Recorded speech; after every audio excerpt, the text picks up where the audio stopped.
5 मे 2021ला सर्वोच्च न्यायालयाने मराठा समाजाचं आरक्षण हे रद्द केलं.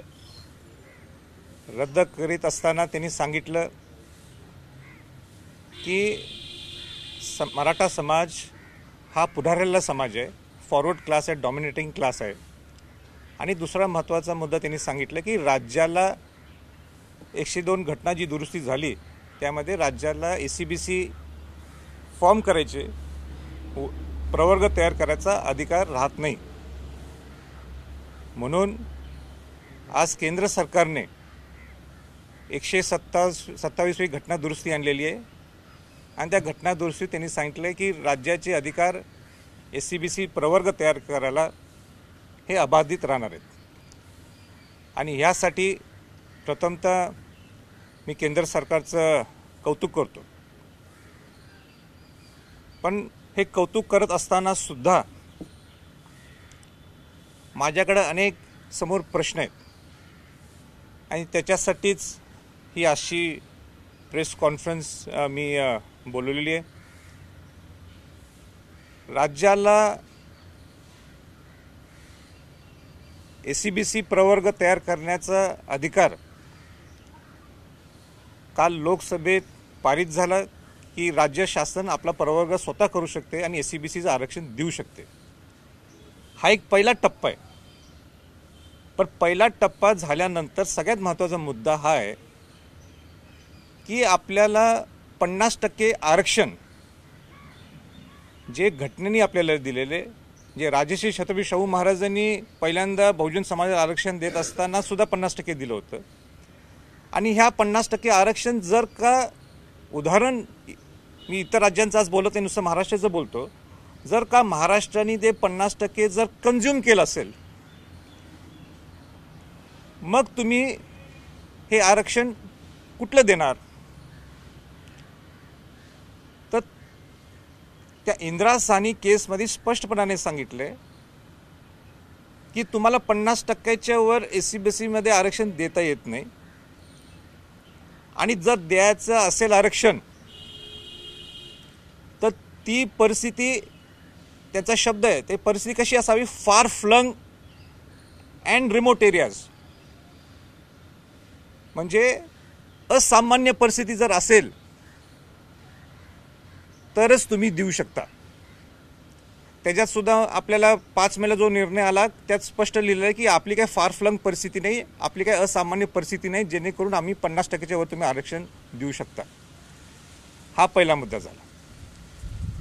दुसरा मुद्दा असा आहे की राज्याचे माजी मुख्यमंत्री देवेंद्र फडणवीसजी आणि त्यांचं सरकार, आत्ताचे मुख्यमंत्री उद्धवजी ठाकरे आणि त्यांचं सरकार यांनी स्पष्टपणाने सांगितलेलं आहे की आपण ज्यांना आरक्षण दिलं जातं त्या आरक्षणाला धक्का न लावता त्यांना आरक्षण द्यायचं आहे. मग तुम्ही कशा पद्धतीने आरक्षण देणार? तर हा फार मोठा संभ्रम आहे. त्याच्यातला अनेक पर्याय होऊ शकतो. जे 2 पर्याय होऊ शकतात, जे मी आज 127व्या घटना दुरुस्तीत मी अमेंडमेंट सूचित करीत आहोत. ते मी पहिल्यांदा वाचून दाखवतो आणि मग ते स्पष्टीकरण सुद्धा मी त्याच्याबद्दल देईन. पहिलं माझं अमेंडमेंट जे मला सूचित करायचं आहे शासनाला, केंद्र सरकारला, ते म्हणजे काही राज्यांमध्ये कदाचित दूरवर व दुर्गम म्हणजे फार आणि फ्लंग परिस्थिती असतील म्हणून इंदिरा साहनीच्या निर्णयामध्ये 50% ओलांडण्याचा एक सामान्य एक्स्ट्राऑर्डिनरी परिस्थिती मांडली गेली. तरी काही समाजातील लोकसंख्या अपवादात्मक कारणामुळे मुख्य प्रवाहात वगळली जाऊ शकते. त्यामुळे राज्यांना या निकषांना असामान्य मानण्याची परवानगी दिली पाहिजे. ह्याचा अर्थ असा आहे की 50% वर तुम्हाला जर द्यायचं असेल तर असामान्य परिस्थिती पाहिजे, म्हणजे फार फ्लंग अँड रिमोट म्हणजे दूरवर आणि दुर्गम भागात जर राहत असेल तर आपल्याला 50%च्या वर इंदिरा साहनीच्या माध्यमातून देता येते. पण महाराष्ट्रात किंबहुना अनेक राज्य असे आहेत की तिथं अशी परिस्थिती नाही आहे. पण ज्या पद्धतीने हे लोक तिथं राहतात, तिथं भौगोलिक परिस्थिती तशी राहतात, तशीच परिस्थिती आज महाराष्ट्रात निर्माण झालेली आहे.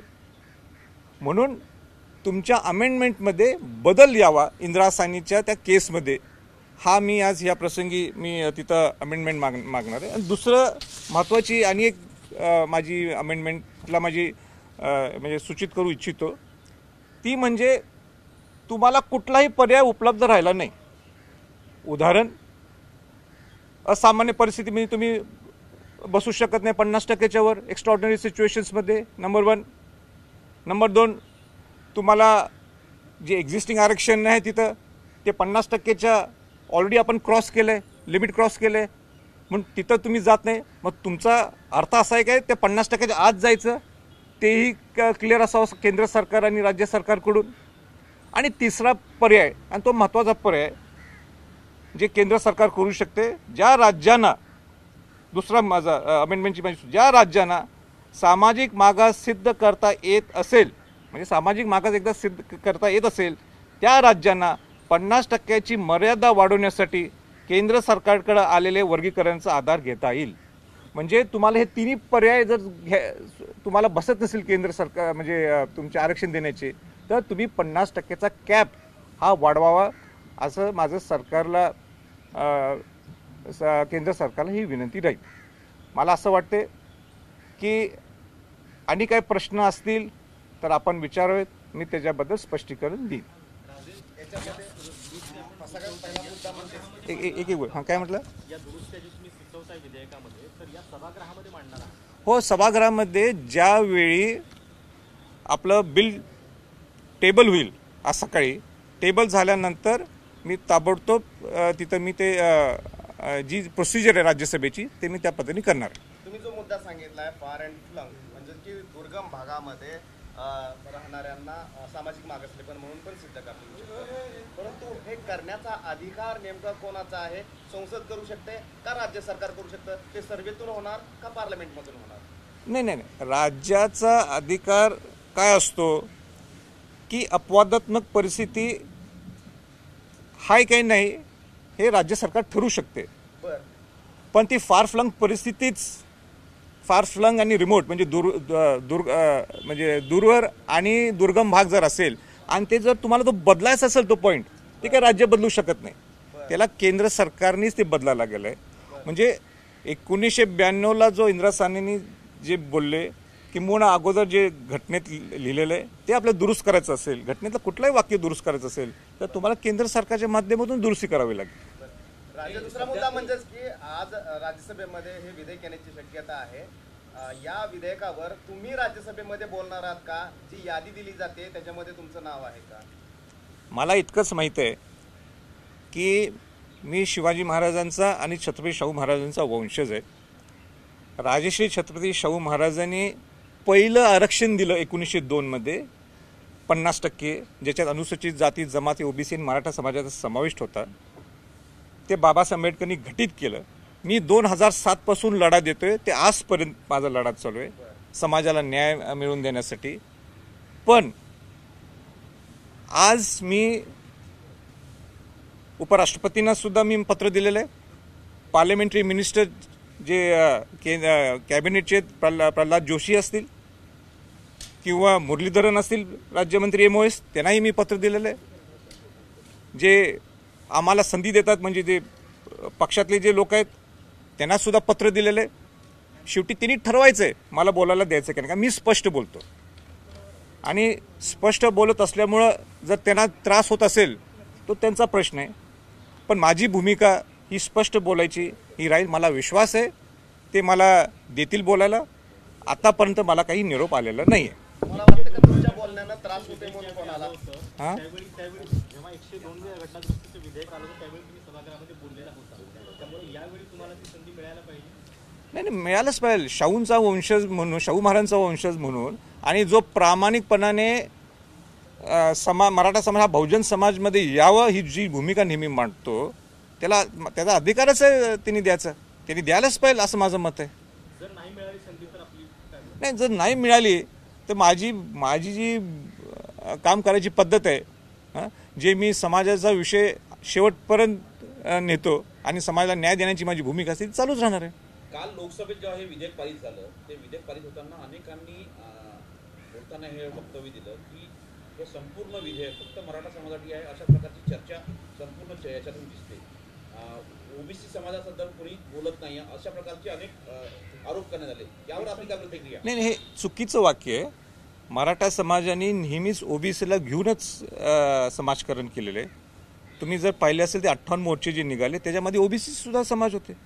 आज मला अनेक ओबीसी समाजातले लोक भेटलेत.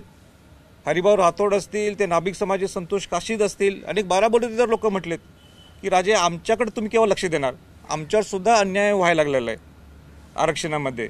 हे सगळेजण आपण एकत्रच आहोत, एक संघच आहोत. त्यामध्ये जे काही कोणी बोललं असेल हे चुकीचं आहे. राजे एक महत्वाचा प्रश्न आहे की ओबीसी आणि मराठा समाजामध्ये ओबीसी या विधेयकामुळे शिवसेना म्हणते की ओबीसी आणि मराठा समाजामध्ये वाद निर्माण होईल, कारण ओबीसी मधून हे आरक्षण द्यावं लागणार आहे, 50%च्या पुढे जात नाही. शिवसेनेने ही थेट भूमिका घेतलेली आहे. आता इथून पुढे राज्यामध्ये ओबीसी आणि मराठा आमने सामने उभं राहील अशी परिस्थिती निर्माण झाली का? म्हणजे ताटातला एक वाटा जो आहे तो द्यावा लागतो मराठ्यांना. ज्यावेळी दोन्ही सरकारांनी म्हणजे फडणवीस सरकार आणि उद्धव ठाकरे सरकारने दोघांनी स्पष्टपणे क्लिअर सांगितलंय की ज्यांना आरक्षण दिलं जातं ते आरक्षण सोडून तुम्ही आम्हाला आरक्षण द्या, वेगळं आरक्षण द्या. आता जर केंद्र सरकारचं म्हणणं असेल का 50% तिथं कन्झ्युम्ड आहे, तर तुम्हाला जर आरक्षण देण्याचा अधिकार दिला असेल, मग या 50% मधनं घेतले तर मराठा ओबीसी वाद होऊ शकतो. ही काही मागणी चुकीची नाही आहे. ही काही मागणी चुकीची नाही त्यांची, ती रास्तच आहे. म्हणूनच मी 1-2-3 अमेंडमेंट जे सुचवलेत ते जर केले तर एक्स्ट्रॉर्डिनरी सिच्युएशन मधला जो वाक्य जर बदलला, फार फ्लंग अँड रिमोट म्हणजे दूरवर आणि दुर्गम परिस्थितीच्या पेक्षा जे भौगोलिक परिस्थिती आज महाराष्ट्राची आणि इतर राज्यातली आहे, जे डोंगर किंवा तिथं जे लोक राहत नाहीत पण शहरात राहतात ते सुद्धा गरीब आहेत, हे जर तुम्ही वाक्य बदलू शकला तर हे सगळे सिच्युएशन सगळी परिस्थिती नॉर्मल होऊ शकते. सध्याच्या विधेयकामधून मराठा आरक्षण देणं शक्य होते का? मला नाही, ह्या आजच्या विधेयकमध्ये आरक्षण मिळालं असं नाही आहे. हा पहिला टप्पा आहे आरक्षण मिळवून देण्याचा. म्हणजे तुम्हाला उद्या 50%चा वरचा कॅप सुद्धा वर जायचं असेल तर तुम्हाला सामाजिक मागास सिद्ध करावं लागेल.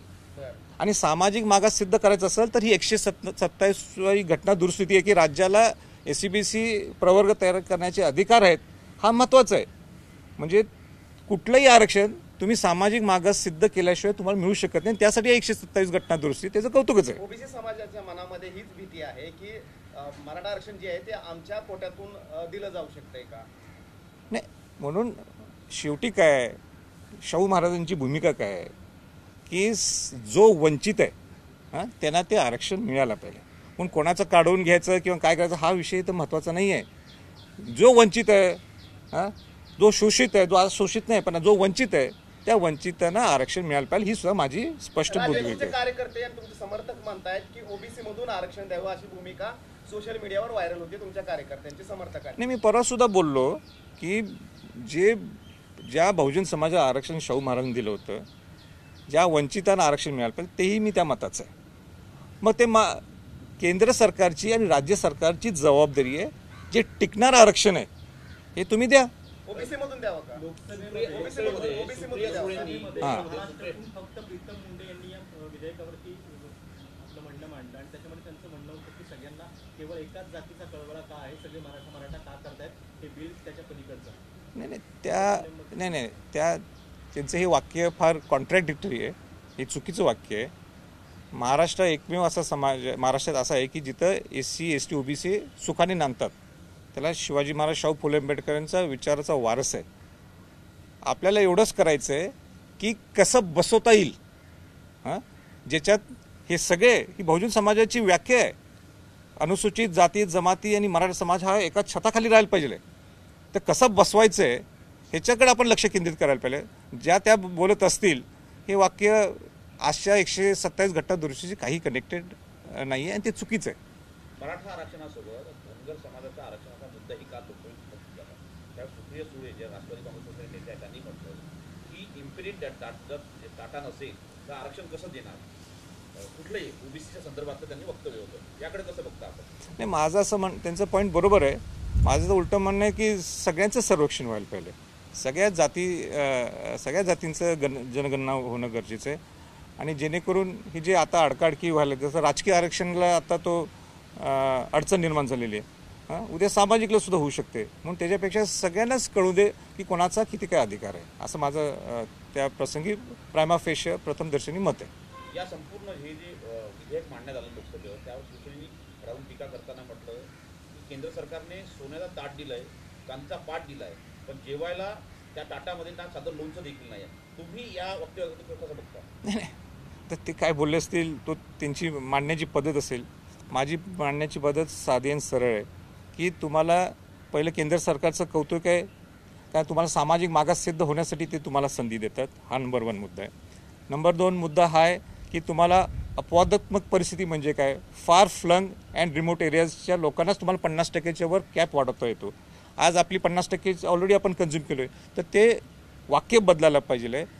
ते वाक्य जर घेतलं तर अनेक राज्यांना ते लागू होत नाही. म्हणून भौगोलिक परिस्थिती नुसतं पाहून चालणार नाही, तर अशी गरीब परिस्थिती काय ते सुद्धा त्याच्यात बघणं गरजेचं आहे. आणि तिसरा मुद्दा हा आहे की तुम्हाला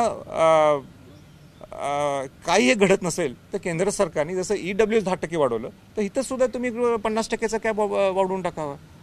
आणि जो शेवटचा मुद्दा जो आहे, जो सेन्सिटिव्ह आहे, जर तुम्हाला केंद्र सरकारने सामाजिक मागास SCBCचं आरक्षण प्रवर्ग तयार करायचं दिलं, मग तुम्ही त्या 50% जाणार का? पण ते मुख्यमंत्री, आजचे मुख्यमंत्री उद्धव ठाकरे आणि पूर्वीचे मुख्यमंत्री आपले देवेंद्र फडणवीस या दोघांनी क्लिअर केलेलं आहे का शेवटी ते लोकशाहीचे राजे आहेत. त्यांनी दोघांनी क्लिअर केलेलं आहे की आपल्याला ज्यांना आरक्षण दिलं जातं ते आरक्षणात धक्का न लावता त्यांचं आरक्षण धक्का न लावता आपल्याला ते आरक्षण द्यायचं आहे. राजे, एका मुद्द्यावर खूप कन्फ्युजन सुरू आहे. उद्धव ठाकरे म्हणतात की 50%ची मर्यादा ही वाढवली आणि ती केंद्राच्या हातामध्ये आहे, परंतु देवेंद्र फडणवीस जे की वकील पण आहेत, त्यांचं म्हणणं आहे की अपवादात्मक परिस्थिती सिद्ध करण्याचा अधिकार हा राज्याला आहे, त्यामुळे ते राज्याकडे अधिकार आहे. नेमकं नाही, अपवादात्मक परिस्थिती सिद्ध करण्यासाठी राज्याचा अधिकार आहे हे मान्य करतो मी. पण हे मान्य करत असताना सुद्धा त्यात अपवादात्मक परिस्थिती म्हणजे काय, फार फ्लंग अँड रिमोट, म्हणजे दूरवर आणि दुर्गम भाग जिथे लोक राहतात त्यांनाच ते मिळू शकते. तशी आपल्याकडे परिस्थितीच नाही आहे, म्हणून ते मिळू शकणार नाही आहे. आणि त्याच्यामुळेच आपल्याला मिळालेलं नाही. आपल्याला तो शब्द फार फ्लंग अँड रिमोट, दूरवर आणि दुर्गम, हा शब्द आपल्याला जर बदलला तर अपवादात्मक परिस्थिती आपल्याला मिळू शकते. काल लोकसभेत चर्चा होताना असा एक सुरू होता की जर समजा मराठा समाजाला आरक्षण मिळालं नाही तर महाराष्ट्रात दंगली होईल. नाही, मी असं मत आहे की आपण शाहू फुले आंबेडकरच्या विचाराचे पाईक आहोत. दंगली करणं हा काही मार्ग नाही आहे आणि ते करणं कोणालाच परवडत नाही आहे. मग त्याच्यात कोणी पडू नये असं मत आहे. पण आंदोलन करण्याचे वेगळे मार्ग आहेत, वेगळे पर्याय आहेत, ते आपण घ्यावेत. राज्यसभेमध्ये हे संमत होईल विधेयक, काय वाटतंय की जी मेजॉरिटी पाहता किंवा काय अडचण येऊ शकते का? नाही, राज्यसभेत क्लिअर होईल. राज्याला एक मागासवर्ग प्रवर्ग तयार करण्यासाठी जर हे विधेयक येत असेल तर ते कौतुकच आहे. त्याच्यासाठी कोणी त्याचा विरोध करणार नाही. पण हे विधेयक आणून आरक्षण मिळालं असं होत नाही. नाही, मिळालंच पाहिजे. शाहूंचा वंशज म्हणून, शाहू महाराजांचा वंशज म्हणून, आणि जो प्रामाणिकपणाने मराठा समाज हा बहुजन समाजमध्ये यावं ही जी भूमिका नेहमी मांडतो, त्याचा अधिकारच आहे त्यांनी द्यायचा. त्यांनी द्यायलाच पाहिजे असं माझं मत आहे. जर नाही मिळाली संधी तर आपली काय? नाही, जर नाही मिळाली तर माझी जी काम करायची पद्धत आहे, जे मी समाजाचा विषय शेवटपर्यंत नेतो आणि समाजाला न्याय देण्याची माझी भूमिका असते ती चालूच राहणार आहे. काल लोकसभेत जेव्हा हे विधेयक पारित झालं, ते विधेयक पारित होताना अनेकांनी बोलताना हे वक्तव्य दिलं की हे संपूर्ण विधेयक फक्त मराठा समाजासाठी आहे, अशा प्रकारची चर्चा संपूर्ण याच्यातून दिसते. ओबीसी समाजासंदर्भात कोणी बोलत नाही, अशा प्रकारचे अनेक आरोप करण्यात आले. यावर आपली काय प्रतिक्रिया? नाही, हे चुकीचं वाक्य आहे. मराठा समाजाने नेहमीच ओबीसीला घेऊनच समाजकारण केलेलं आहे. तुम्ही जर पाहिले असेल ते 58 मोर्चे जे निघाले त्याच्यामध्ये ओबीसी सुद्धा समाज होते. आज मला अनेक ओबीसी समाजातले लोक भेटलेत. हरिभाऊ राठोड असतील, ते नाभिक समाजाचे संतोष काशीद असतील, अनेक 12 बलुतेदार लोक म्हटलेत की राजे आमच्याकडे तुम्ही केव्हा लक्ष देणार, आमच्यावर सुद्धा अन्याय व्हायला लागलेला आहे आरक्षणामध्ये. म्हणजे सगळेजण आपण एकत्रच आहोत, एक संघच आहोत. त्यामध्ये जे काही कोणी बोललं असेल हे चुकीचं आहे. राजे एक महत्वाचा प्रश्न आहे की ओबीसी आणि मराठा समाजामध्ये ओबीसी या विधेयकामुळे शिवसेना म्हणते की ओबीसी आणि मराठा समाजामध्ये वाद निर्माण होईल, कारण ओबीसी मधून हे आरक्षण द्यावं लागणार आहे, 50%च्या पुढे जात नाही. शिवसेनेने ही थेट भूमिका घेतलेली आहे. आता इथून पुढे राज्यामध्ये ओबीसी आणि मराठा आमने सामने उभं राहील अशी परिस्थिती निर्माण झाली का? म्हणजे ताटातला एक वाटा जो आहे तो द्यावा लागतो मराठ्यांना. ज्यावेळी दोन्ही सरकारांनी म्हणजे फडणवीस सरकार आणि उद्धव ठाकरे सरकारने दोघांनी स्पष्टपणे क्लिअर सांगितलंय की ज्यांना आरक्षण दिलं जातं ते आरक्षण सोडून तुम्ही आम्हाला आरक्षण द्या, वेगळं आरक्षण द्या. आता जर केंद्र सरकारचं म्हणणं असेल का 50% तिथं कन्झ्युम्ड आहे, तर तुम्हाला जर आरक्षण देण्याचा अधिकार दिला असेल, मग या 50% मधनं घेतले तर मराठा ओबीसी वाद होऊ शकतो. ही काही मागणी चुकीची नाही आहे, ही काही मागणी चुकीची नाही त्यांची, ती रास्तच आहे. म्हणूनच मी 1-2-3 अमेंडमेंट जे सुचवलेत ते जर केले तर एक्स्ट्रॉर्डिनरी सिच्युएशनमधला जो वाक्य जर बदलला, फार फ्लंग अँड रिमोट म्हणजे दूरवर आणि दुर्गम परिस्थितीच्या पेक्षा जे भौगोलिक परिस्थिती आज महाराष्ट्राची आणि इतर राज्यातली आहे, जे डोंगर किंवा तिथं जे लोक राहत नाहीत पण शहरात राहतात ते सुद्धा गरीब आहेत, हे जर तुम्ही वाक्य बदलू शकला तर हे सगळे सिच्युएशन सगळी परिस्थिती नॉर्मल होऊ शकते. सध्याच्या विधेयकामधून मराठा आरक्षण देणं शक्य होते का? मला एवढं नाही, ह्या आजच्या विधेयकमध्ये आरक्षण मिळालं असं नाही आहे. हा पहिला टप्पा आहे आरक्षण मिळवून देण्याचा. म्हणजे तुम्हाला उद्या 50%चा वरचा कॅप सुद्धा वर जायचं असेल तर तुम्हाला सामाजिक मागास सिद्ध करावं लागेल. आणि सामाजिक मागास सिद्ध करायचं असेल तर ही 127वी घटना दुरुस्ती आहे की राज्याला SCBC प्रवर्ग तयार करण्याचे अधिकार आहेत. हा महत्त्वाचा आहे. म्हणजे कुठलंही आरक्षण तुम्ही सामाजिक मागास सिद्ध केल्याशिवाय तुम्हाला मिळू शकत नाही. त्यासाठी 127 घटना दुरुस्ती त्याचं कौतुकच आहे. ओबीसी समाजाच्या मनामध्ये हीच भीती आहे की मराठा आरक्षण जे आहे ते आमच्या कोट्यातून दिलं जाऊ शकतंय का? नाही, म्हणून शेवटी काय शाहू महाराजांची भूमिका काय आहे की जो वंचित आहे त्यांना ते आरक्षण मिळायला पाहिजे. पण कोणाचं काढून घ्यायचं किंवा काय करायचं हा विषय तर महत्त्वाचा नाही आहे.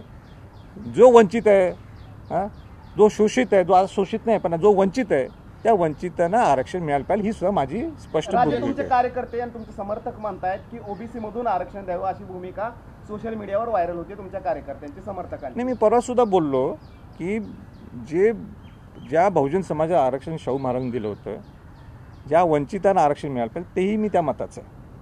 मग ते केंद्र सरकारची आणि राज्य सरकारची जबाबदारी आहे. जे टिकणारं आरक्षण आहे हे तुम्ही द्या. ओबीसी मधून द्यावं का? ओबीसी मधून द्यावं का? महाराष्ट्रातून फक्त प्रीतम मुंडे यांनी या विधेयकावरती आपलं म्हणणं मांडलं आणि त्याच्यामध्ये त्यांचं म्हणणं होतं की सगळ्यांना केवळ एकाच जातीचा कळवळा का आहे, सगळे मराठा का करतायत, हे बिल त्याच्या पलीकडचं आहे. नाही, त्यांचं हे वाक्य फार कॉन्ट्रॅडिक्टरी आहे. हे चुकीचं वाक्य आहे. महाराष्ट्र एकमेव असा समाज महाराष्ट्रात असा आहे की जिथं SC ST OBC सुखाने नांदतात. त्याला शिवाजी महाराज शाहू फुले आंबेडकरांचा विचाराचा वारस आहे. आपल्याला एवढंच करायचं आहे की कसं बसवता येईल, ज्याच्यात हे सगळे ही बहुजन समाजाची व्याख्या आहे. अनुसूचित जाती जमाती आणि मराठा समाज हा एका छताखाली राहायला पाहिजे. तर कसं बसवायचं आहे ह्याच्याकडे आपण लक्ष केंद्रित करायला पाहिजे. ज्या त्या बोलत असतील हे वाक्य आजच्या 127 घटना दुरुस्तीची काही कनेक्टेड नाही आहे आणि ते चुकीचं आहे. मराठा आरक्षणासोबत धनगर समाजाच्या आरक्षणाचा मुद्दाही काल लोकसभेत उपस्थित झाला. त्यावेळी सुप्रिया सुळे ज्या राष्ट्रवादी काँग्रेस पक्षाचे नेते आहेत त्यांनी म्हटलं की इम्पिरियड डाटा नसेल तर आरक्षण कसं देणार, कुठलंही ओबीसीच्या संदर्भात त्यांनी वक्तव्य होतं. याकडे कसं बघता आपण? नाही, माझं असं त्यांचं पॉईंट बरोबर आहे. माझं तर उलटं म्हणणं आहे की सगळ्यांचं सर्वेक्षण व्हायला पाहिजे. सगळ्या जातींचं जनगणना होणं गरजेचं आहे. आणि जेणेकरून ही जे आता अडकाडकी व्हायला, जसं राजकीय आरक्षणाला आता तो अडचण निर्माण झालेली आहे, उद्या सामाजिकला सुद्धा होऊ शकते. म्हणून त्याच्यापेक्षा सगळ्यांनाच कळू दे की कोणाचा किती काय अधिकार आहे, असं माझं त्या प्रसंगी प्रायमा फेशिया प्रथमदर्शनी मत आहे. या संपूर्ण हे जे विधेयक मांडण्यात आलं लोकसभेवर त्यावर शिवसेनेने राऊत टीका करताना म्हटलं की केंद्र सरकारने सोन्याचा ताट दिलाय, चांदीचा पाट दिलाय, पण जेवायला त्या ताटामध्ये ना साधं लोणचं देखील नाही. तुम्ही या वक्तव्याचं कसं बघता? नाही, तर ते काय बोलले असतील तो त्यांची मांडण्याची पद्धत असेल. माझी मांडण्याची पद्धत साधी आणि सरळ आहे की तुम्हाला पहिलं केंद्र सरकारचं कौतुक आहे काय तुम्हाला सामाजिक मागास सिद्ध होण्यासाठी ते तुम्हाला संधी देतात. हा नंबर 1 मुद्दा आहे. नंबर 2 मुद्दा हा आहे की तुम्हाला अपवादात्मक परिस्थिती म्हणजे काय, फार फ्लंग अँड रिमोट एरियाजच्या लोकांनाच तुम्हाला 50%च्या वर कॅप वाढवता येतो. आज आपली 50% ऑलरेडी आपण कन्झ्युम केलो आहे, तर ते वाक्य बदलायला पाहिजे आहे. ते वाक्य जर घेतलं तर अनेक राज्यांना ते लागू होत नाही. म्हणून भौगोलिक परिस्थिती नुसतं पाहून चालणार नाही, तर अशी गरीब परिस्थिती काय ते सुद्धा त्याच्यात बघणं गरजेचं आहे. आणि तिसरा मुद्दा हा आहे की तुम्हाला काही हे घडत नसेल तर केंद्र सरकारने जसं EWS 10% वाढवलं, तर इथं सुद्धा तुम्ही 50%चा कॅप वाढवून टाकावा. आणि जो शेवटचा मुद्दा जो आहे, जो सेन्सिटिव्ह आहे, जर तुम्हाला केंद्र सरकारने सामाजिक मागास SCBCचं आरक्षण प्रवर्ग तयार करायचं दिलं, मग तुम्ही त्या 50% जाणार का? पण ते मुख्यमंत्री, आजचे मुख्यमंत्री उद्धव ठाकरे आणि पूर्वीचे मुख्यमंत्री आपले देवेंद्र फडणवीस या दोघांनी क्लिअर केलेलं आहे का शेवटी ते लोकशाहीचे राजे आहेत. त्यांनी दोघांनी क्लिअर केलेलं आहे की आपल्याला ज्यांना आरक्षण दिलं जातं ते आरक्षणाला धक्का न लावता त्यांचं आरक्षण धक्का न लावता आपल्याला ते आरक्षण द्यायचं आहे. राजे, एका मुद्द्यावरून खूप कन्फ्युजन सुरू आहे. उद्धव ठाकरे म्हणतात की 50%ची मर्यादा ही वाढवावी आणि ती केंद्राच्या हातामध्ये आहे, परंतु देवेंद्र फडणवीस जे की वकील पण आहेत त्यांचं म्हणणं आहे की अपवादात्मक परिस्थिती सिद्ध करण्याचा अधिकार हा राज्याला आहे, त्यामुळे ते राज्याकडे अधिकार आहे. नेमकं नाही, अपवादात्मक परिस्थिती सिद्ध करण्यासाठी राज्याचा अधिकार आहे हे मान्य करतो मी. पण हे मान्य करत असताना सुद्धा त्यात अपवादात्मक परिस्थिती म्हणजे काय, फार फ्लंग अँड रिमोट म्हणजे दूरवर आणि दुर्गम भाग जिथे लोक राहतात त्यांनाच ते मिळू शकते. तशी आपल्याकडे परिस्थितीच नाही आहे, म्हणून ते मिळू शकणार नाही आहे आणि त्याच्यामुळेच आपल्याला मिळालेलं नाही. आपल्याला तो शब्द फार फ्लंग अँड रिमोट, दूरवर आणि दुर्गम हा शब्द आपल्याला जर बदलला तर अपवादात्मक परिस्थिती आपल्याला मिळू शकते. काल लोकसभेत चर्चा होताना असा एक सुरू होता की जर समजा मराठा समाजाला आरक्षण मिळालं नाही तर महाराष्ट्रात दंगली होती. नाही, मी असं मत आहे की आपण शाहू फुले आंबेडकरच्या विचाराचे पाईक आहोत. दंगली करणं हा काही मार्ग नाही आहे आणि ते करणं कोणालाच परवडत नाही आहे. मग त्याच्यात कोणी पडू नये असं मत आहे. पण आंदोलन करण्याचे वेगळे मार्ग आहेत, वेगळे पर्याय आहेत, ते आपण घ्यावेत. राज्यसभेमध्ये हे संमत होईल विधेयक, काय वाटतंय की जी मेजॉरिटी पाहता किंवा काय अडचण येऊ शकते का? नाही, राज्यसभेत क्लिअर होईल. राज्याला एक मागासवर्ग प्रवर्ग तयार करण्यासाठी जर हे विधेयक येत असेल तर ते कौतुकच आहे. त्याच्यासाठी कोणी त्याचा विरोध करणार नाही. पण हे विधेयक आणून आरक्षण मिळालं असं होत नाही.